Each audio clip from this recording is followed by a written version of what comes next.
I want to know what y'all are saying. So we're here to talk about both this book, Embodied Healing, right here, that Nicole wrote a beautiful chapter for. And I wanted to just sort of introduce myself, and she can introduce herself. So I am Jenn Turner. I'm the co-director and co-founder of the Center for Trauma and Embodiment, editor of this book, and was so lucky to work with Nicole for years, but have been able to collaborate with Nicole in this process too. So Nicole, can you just share a little bit about yourself as well? Yeah, absolutely.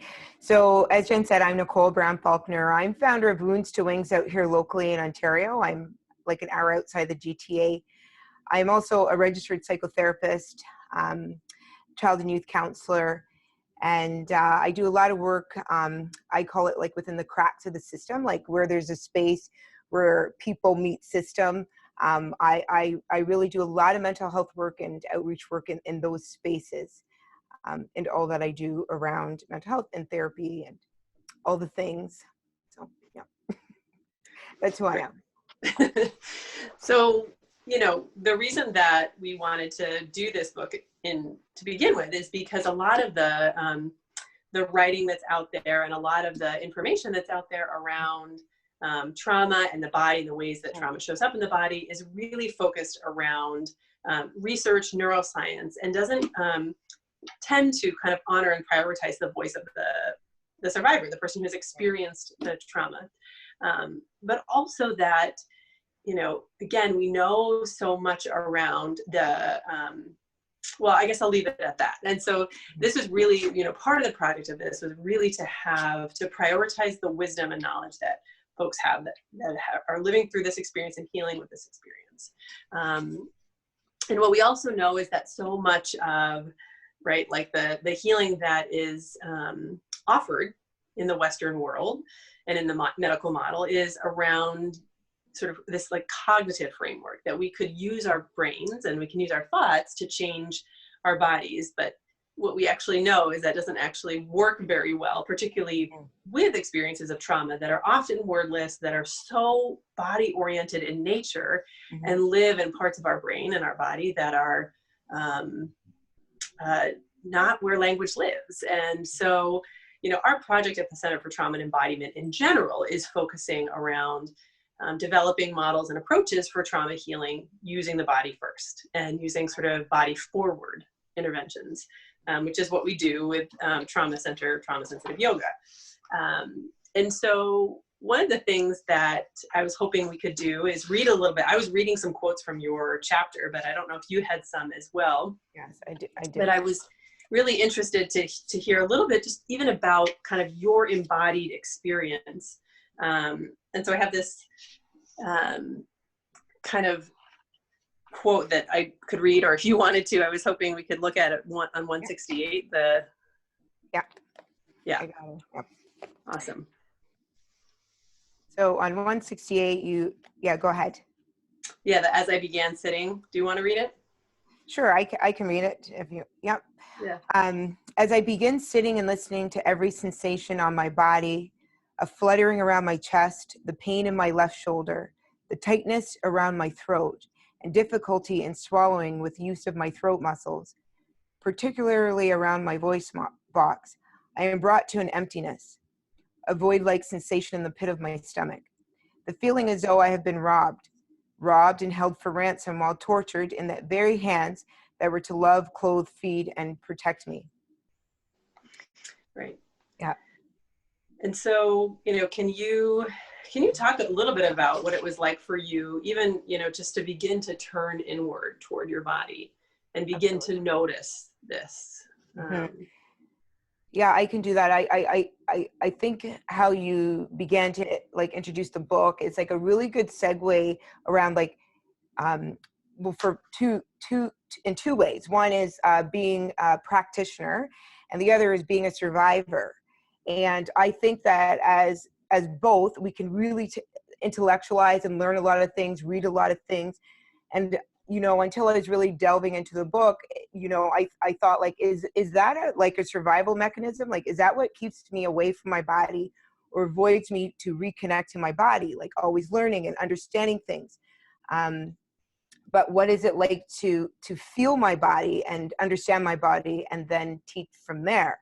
So I'll say that doing this book, I kind of tapped into feelings of my own helplessness and I became more and more curious about what that was about. And it began to integrate my learnings and understanding myself as a survivor, from myself to myself, which kept me embodied, if that makes any sense yet to anyone. But yeah, I'll say that. It also, writing this chapter, like, surprisingly connected me actually to my racial heritage. Because the other thing about, like, understanding my body was, like, how detached I am from my body. Like, it's almost like I observe my body from the outside and I'm like talking to it and doing the thing. But like, I didn't really identify and understand what being a Black body meant to me. And so part of the chapter when I'm writing about it is actually my experience through some of the trauma yoga, trauma center, trauma sensitive yoga facilitation. Because prior to being a facilitator, I was doing this for a good couple years before. And I kind of got connected to it because I was surprised how, how detached I was from myself. And I noticed it a lot through thought sensations. That's what I called it. I started saying, like, I'd come into a space and then my thought sensations would be like, I'd be thinking it. Thought sensations are like, you begin to think something like, why is she looking at me like that? Like, why is her tone like this? Like, and those thought sensations that I had internally became things on my body. Like, my body would physically feel like disgusting. I'd be like, oh, okay, so I'm dealing with disgust. Okay, I don't know what that's about. So it allowed me to, like, even get behind sensations in my body, to stay in my body, to understand what was happening or be curious about it. I don't even think I finished that process. I think it's like an ongoing thing that we do. I don't know, I do. So I'll say that, like, speaking about my helplessness. Now, this part I'm saying about being robbed and, like, this feeling around my voice box, like, I often, through readings and being a practitioner, understand that I deal with relational injuries.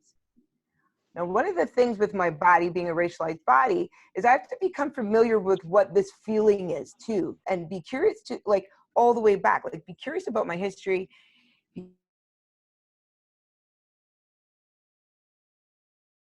In the chapter I talked about, maybe it's part of my childhood trauma, maybe, because I suffered every type of abuse as a child.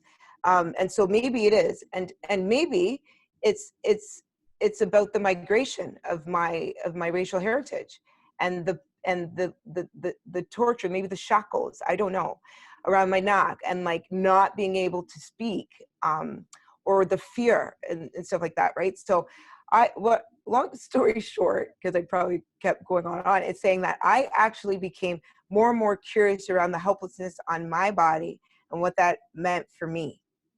Okay, so. And then when you talk about the helplessness, can you kind of dive a little bit more deeply into that, in that curiosity or that exploration? Yeah. Okay, so helplessness, on my body's curiosity goes,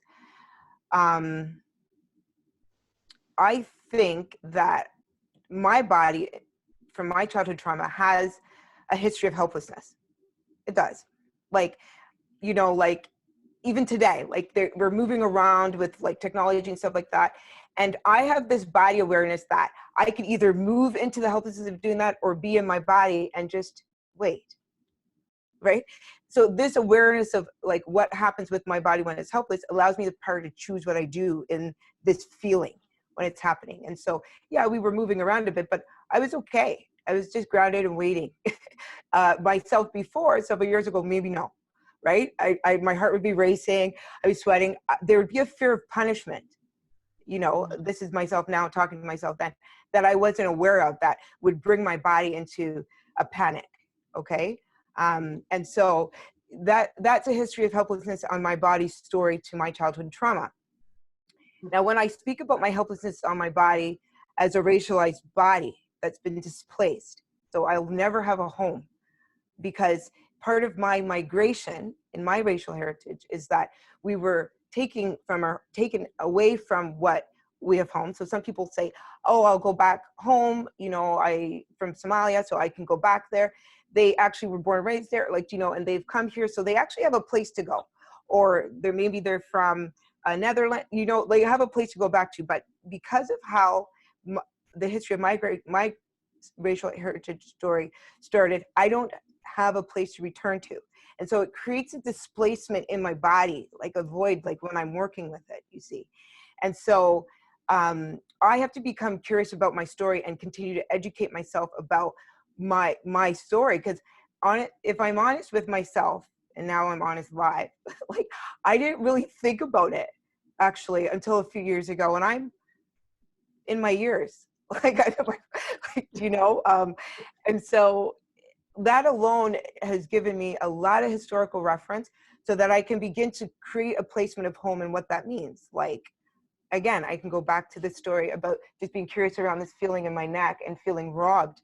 It could go back to feeling kidnapped and confined. And now that we've discovered freedom, what is freedom?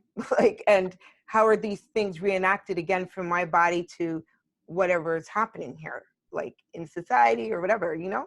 So I could go on and on. No, I love it. And let's do it. And one thing I'm wondering about, and I think you kind of give a nod to this just briefly in your chapter, but like, what is it like also to heal from trauma when it is ongoing? And so, you know, you're talking about like captivity and forced migration, enslavement, you know, but then I think about now in the ways that there is this kind of captivity in a way, you know, there is this lack of safety, you know, it's like, you know, so how do we, you know, how do you experience that today when you're also healing from this historical piece, but it's alive, maybe when you step outside into the world? That's a really big, like a big idea. Not idea, it's a big curiosity to have, and I really like it because like I like to purse things, like I like move things away and like kind of look at it like, yeah, that's interesting and this is interesting, and that there, because I feel when it is ongoing, I feel that, and I can only speak about my African American heritage on my body, okay, and there are other races who have been displaced too, like indigenous and so forth, like that may have similar, but I can only speak for myself. And so I'm going to do that. So I'll say that as a result of this ongoing invisible psychological enslavement, let's say that, I think what has happened because of that is that we might still be living from our traumatized parts of ourself or trauma response, which means that our body is staying active always. It is always in a stress response because it's in a survival response, be it a fight, a flight, a freeze, an attach, a submit. Any of those, I think we continue to live from there because of the displacement, which means that these behaviors that are societally being spoken about, like the angry Black woman, or like however we attach these things to it, I actually think these are responses that are mischaracterized as our identity, our cultural identity, perhaps. And I think that we got to do the work from within all of us, because one of the things I was doing a webinar or whatever and started talking, and I saw myself like traveling to a whole different topic, but what came from that is that a lot of times in the community, when I go to the community, everyone's kind of doing their work around this racialized things because it has really become something like be it the pandemic and everybody's still in listening or observing and now feeling or they're feeling for themselves being like confined in the pandemic. And so the ability to feel for others, I don't know. But whatever it is, this attention is here, you know, and it means that I have to be conscious of not doing this type of racialized healing work out of this trauma response. And if I don't know what that is, then I may not be suitable to do the work, because it'll mirror back this re-traumatizing thing back and forth with bodies that don't identify as racialized, bodies that do. Do you see? Because we're either, I think, see this, we're gonna go, we might be, okay, thank you. I think that what's happening, because it's ongoing, is that we're just living from these feelings of shame, guilt, or fear. I think it just continues because these are embodied feelings. Okay, so our bodies are just living out this fear, shame, or guilt. So it means that if your body is a body that identifies as a white body, and my body identifies as a Black body, and you feel guilty, and I feel fearful, our bodies are replaying something together. Okay, so it means that we have to actually sit in our bodies and do the work, because what we once feared as a child, we hate. What we fear becomes our hate. I feel that in a way, which means, I know we were like having this like conversation the other day, but you know, I said like my dog actually tippy toes around me, like, cause I fear loud noises. It's just a thing, right? So like all of a sudden now I have this like 2.5-year-old dog who knows my way, that if my back is turned, like he's even in the room, like he's not going to make like big movements. I hate it. Like, stop. I'll be like, really, like, you know, I hate it. And I think that we have to work with what we fear, because it becomes hate. We have to work with our shame, because it actually keeps us quiet. And we have to work with our guilt, because there's a sense of responsibility that's attached. Okay. And so we all have to do our work from within. So we're not mirroring back these injuries on each other. Right. Mm-hmm. So that comes to mind even. Right. I mean, that is brilliant, I think. And I think that is right. That's just, it's like it's another way of understanding how, you know, I think about all the time, like I have to do my work so I can show up. But what you're saying, right, it's like, what am I embodying when I'm showing up? If I'm embodying guilt, or if I'm, you know, like I mentioned on the failed earlier call, that like, you know, I feel permission to be in the world, to take up space because of my racialized body, because of my white body, right? And I feel permission to go in different spaces and places, and what does that mean? And what does that mean in terms of how I show up, and who am I crowding out by taking so much space as well? And how is my body creating less space potentially for someone else's body? Mm-hmm. Mm-hmm. Yeah, exactly that. And if we're talking about relational injuries, you see, Jen, like say your body feels guilty, for example, and my body has this invisible, and I keep going to go back to this part of the chapter because we kind of brought it in, but like say this relational injury of mine is around my throat. So if you actually could see it, you'd see that there are scar marks around my throat. It's burnt, it's scarred tissue. Do you see? Now, I'm injured. You would physically see that. But because the type of relational injury I'm talking about, it's invisible, so you can't see it. But if you could see it and you see me coming up towards you and you want to help me, but you feel guilty for some reason.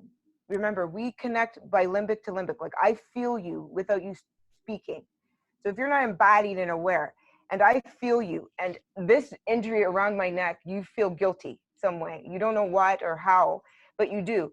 My body's going to pick up and be like, don't come near me. I'm already injured, and I can feel and I can feel your guilt that you're probably responsible. I'm not going to want my body to be served by, like, helped by you, regardless if you're the nurse that's going to help my neck or not. Do you see? Because it's felt. So I think when I say do the work from within, it means that it's about then, say, for example, that guilt, work through the guilt, which is, why do I feel responsible for that? And what is that narrative tied to? Because if it could be repressed, that it's not connected to you. And so the work is to connect to it so that you can sit with that narrative and say, oh, that was my uncle. I feel responsible for my uncle because he was quite rude or he was maybe perhaps, I don't know, like racist. I don't know, talking about race. But or even if I zero in on my own personal responsibility, right? It's like, okay, yeah, I'm someone who maybe studying and learning about things, but what are ways that I am also perpetuating systems of oppression and harm?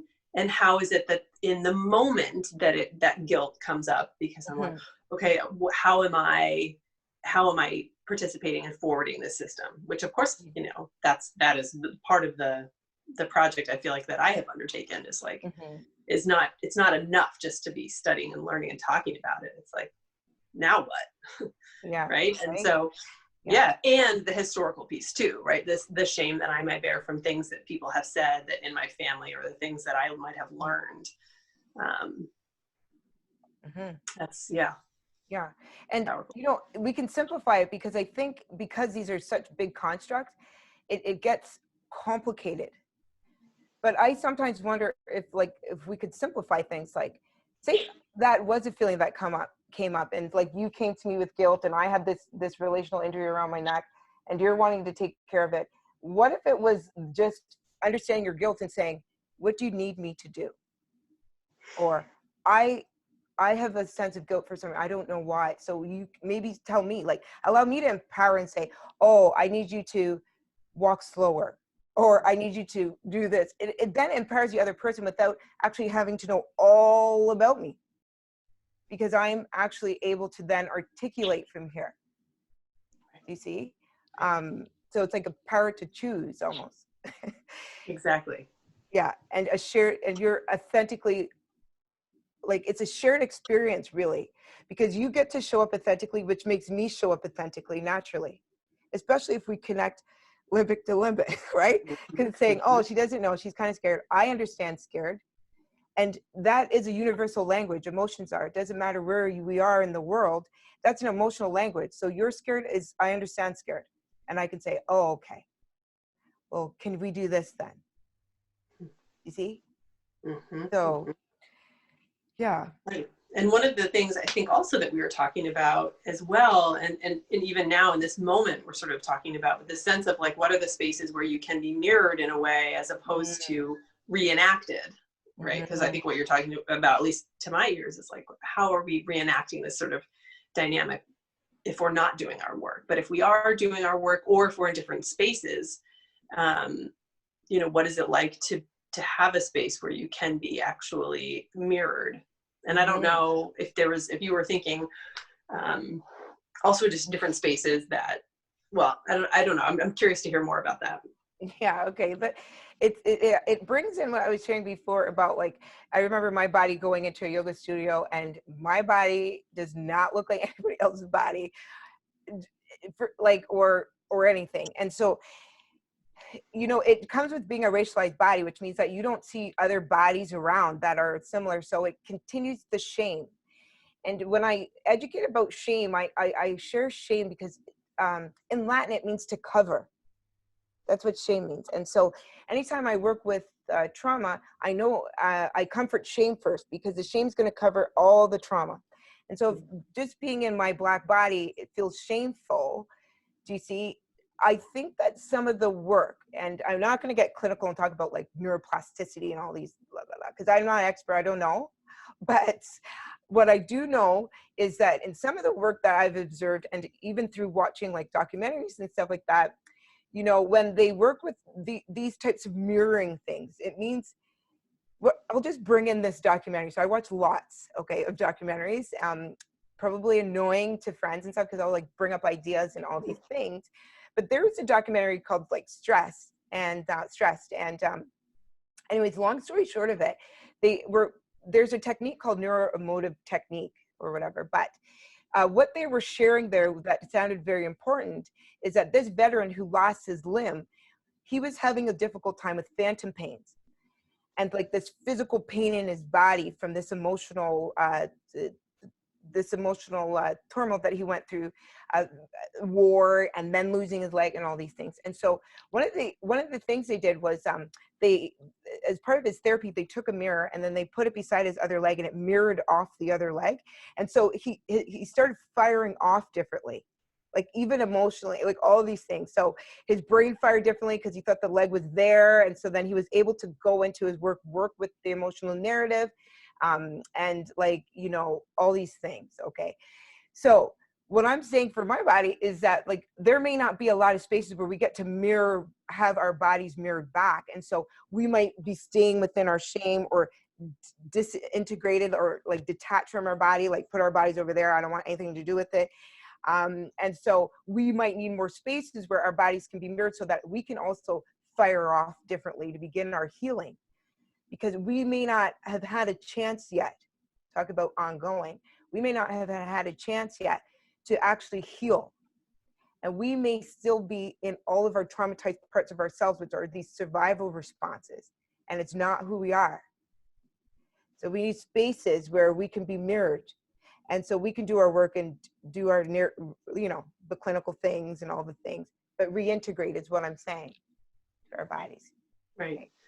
I love that. And that description of that paints such a vivid picture of, exactly, what you're describing. And then, thinking about, again, this sense of it, maybe we can even define a little bit this like racialized body and what it means to be racialized. Something that I thought a lot about with colleagues is how, for so long, I didn't even consider myself racialized because I just was, right? That is privilege, right?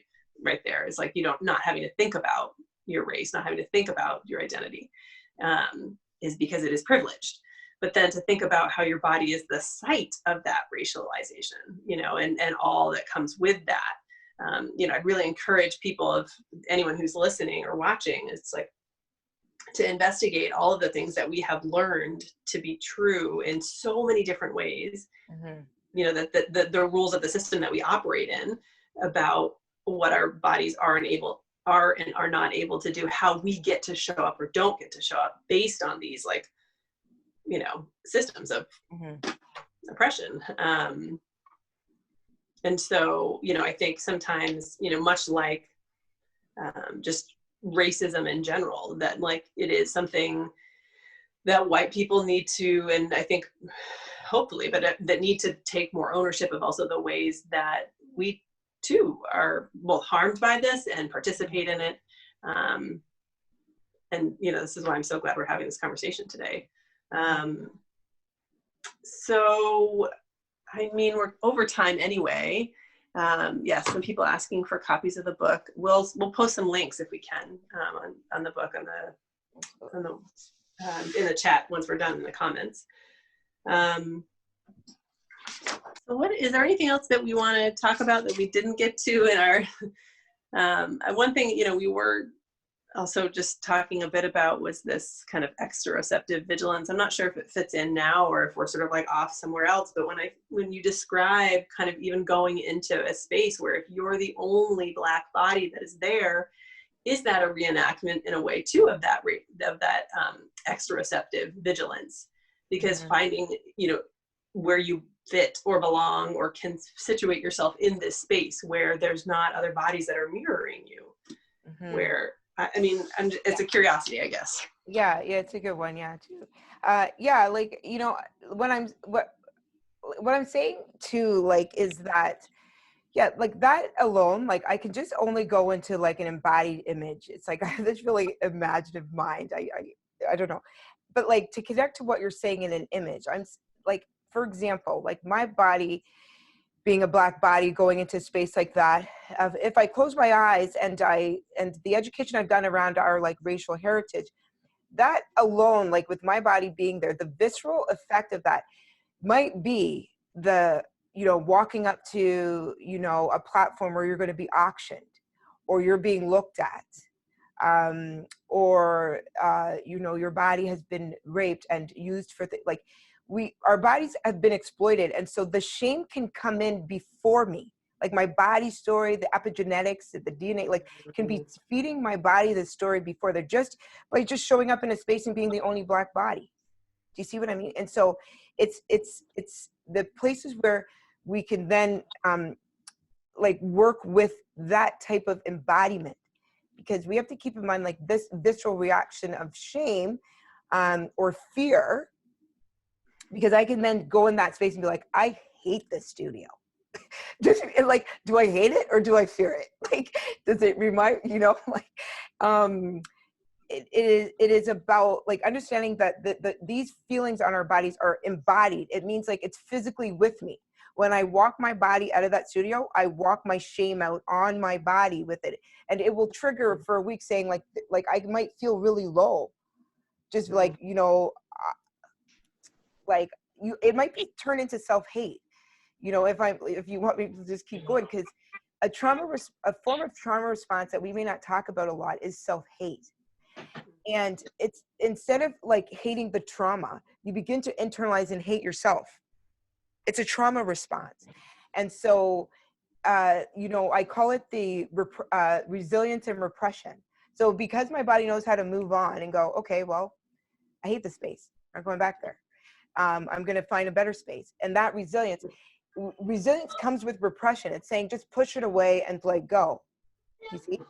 But the work is to like stay in the space and like learn to articulate how my body can feel better in that space. So, you know, my body naturally goes quiet. I have a story around here, like I've lost my voice, I've reclaimed my voice, but I have to work with all the visceral feelings that come up with me and then learn to articulate it. So I have to say, oh, my body feels helpless right now because there's a bit of tech things. What do I need? I feel helpless. I need to breathe in my body. I need to, like, you know, I need to read while we figure this out. I need to, right? So I empower myself by choosing, once I know what I'm feeling, you see? And so in that space, I might say, what are your thoughts on perhaps having someone who's racialized, or like, or I don't know, like, can I stay in the back and not use this? Like, to be honest, I don't know if my body now would go in a space where I didn't feel free, to be honest. Like, as soon as there's a studio and they're like, oh, do this, and I say, did they just tell me what to do? I'm ready, like, in a, like, if I'm a trigger response, like, no, not this body. Like, I'm right. Right. Well, and you know, it's really helpful for you as, like, you know, when you were giving the example earlier and talking about someone with their throat, and if I came up, like, with the ways we would mirror each other in a, like, in a reenactment kind of way, I didn't quite viscerally feel that in my body, but I just felt when you were describing coming into a yoga space, and like, and then I felt the guilt that I would feel being in a, you know, if it's like an all kind of white space, and then there is one body that is not, and then that shame and guilt that I would feel. And I viscerally just like got that, you know, and it landed. And thinking about, especially when if we're practicing side by side one another, how much you sense the person that is next to you, you know, I mean, like you said, we are limbic to limbic, and what my breath is doing, and how that then makes you also, you know, kind of retract or retreat or feel unwelcome or be unsafe. It's really profound. I think I just got it the second time around there. Yeah. Okay. Very good. Yeah. Yeah. But, and I also love hearing this piece about, right, like the freedom, you know, and I think that I resonate with that as well, just from this work of kind of embodied healing and carrying my own history and trauma in my body. It's like, yeah, now that I've been given the like the ticket or the pass to be able to be free in my body, it's like, there is no way. Right. You know, and I think it's important for us to name all those layers. I'm aware that we're over our time because we started late, and so, and you may have commitments and things to do, but I'm so grateful for you to be here and to talk with us about this. Anything last that you want to add in there that you didn't get a chance to say, or we could just keep riffing and we'd probably go on forever. We're good at that, right? Just riffing. Yep. We are. You know, I will probably, one more thing I'll say too, and it's like what I kind of work with this when I'm in the community and working with, we call it like unconscious biases, leadership teams and like agencies and stuff. And one of the reflective things I usually work with, like closer to the end, so it's more reflective, because I really feel like we can share a lot, but like, I think it just even happened here. Like, it is about your reflective capacity to connect to yourself. Do you see where it builds a connection?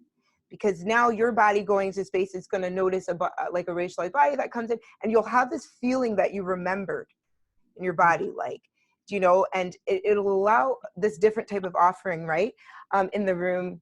But I usually ask,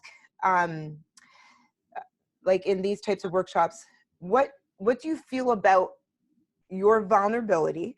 So what do you feel about your vulnerability, insecurities, and inadequacies? Okay, it's lunchtime. Okay, inadequacies.